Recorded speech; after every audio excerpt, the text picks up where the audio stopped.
Kauna-Unahang coffee processing facilities sa nasabing lalawigan.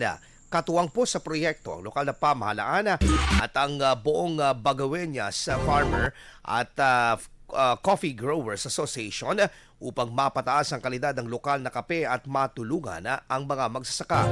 Layunin ng pasilidad na isulong ang sustainable farming practices at ikayatin ang kabataan na pumasok sa agri-enterprise.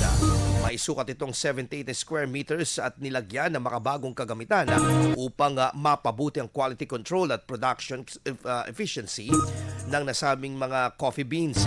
Inaasahang mapalawak pa ang proyekto, ang market access at mapalakas pa ang kompetitibong posisyon ng lokal na kape ng La Union sa merkado. IFM News. IFM News. IFM.